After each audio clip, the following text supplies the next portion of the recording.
Memories of Childhood by Zitkalasa and Bama।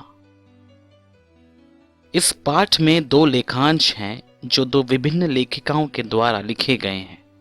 पहले लेखांश का शीर्षक है the cutting of my long hair, जो कि जिटकलासा के द्वारा लिखा गया है। दूसरे लेखांश का शीर्षक है we too are human beings, जो कि एक तमिल दलित औरत के द्वारा लिखा गया है।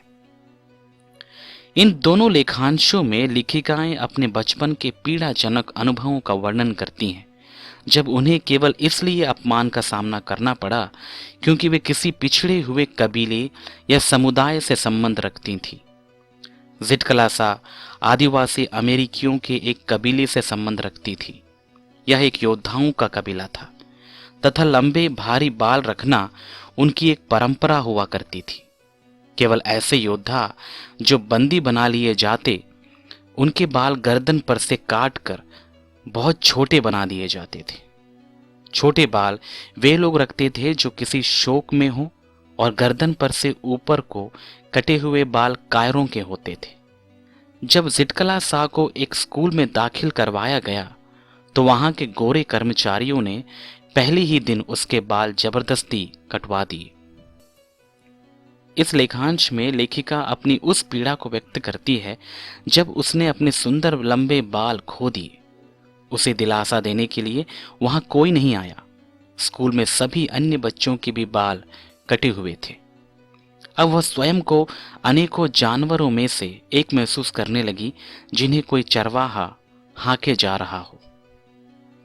दूसरे लेखांश में बामा वर्णन करती है कि उनकी गली के एक बुजुर्ग व्यक्ति को किस तरह एक अपमानजनक ढंग से व्यवहार करना पड़ता है, केवल इसलिए क्योंकि वह एक दलित समुदाय से संबंध रखता है। गांव का जमींदार उस बुजुर्ग आदमी को उसके लिए कुछ वड़े लाने के लिए भेजता है। वह आदमी पैकेट को उसकी डोरी से पकड़े हुए लाता है। उसे पैकेट को छूने की अनुमति नहीं है क्योंकि उसके छूने से वड़े प्रदूषित हो सकते हैं। इसी कारण से उसे पैकेट को उसकी डोरी से पकड़ना पड़ता है। जब बामा का बड़ा भाई अनन उसे इसके पीछे का सब कारण समझाता है तो बामा का मन विद्रोह से भर उठता है।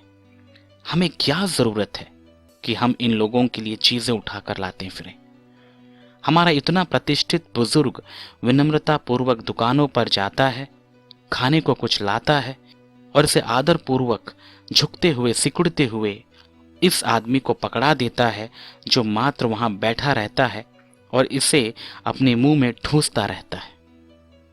उसका बड़ा भाई जो एक विश्वविद्यालय में पढ़ाई कर रहा होता है, छुट्टियों के दौरान घर आया होता है। वह उससे कहता है, ध्यान से पढ़ा करो और जितना तुम सीख सकती हो सब सीखा करो। यदि तुम अपनी पढ़ाई में सदा सबसे आगे रहोगी तो लोग अपनी इच्छा से तुम्हारे पास आने लगेंगे और तुम्हारे साथ मित्रता करना चाहेंगे। मेहनत करो और सीखते रहो। बामा ने अपने भाई की नसीहत का पालन किया। वह अपनी कक्षा में प्रथम आई। बहुत से लोग उसके मित्र बन गए।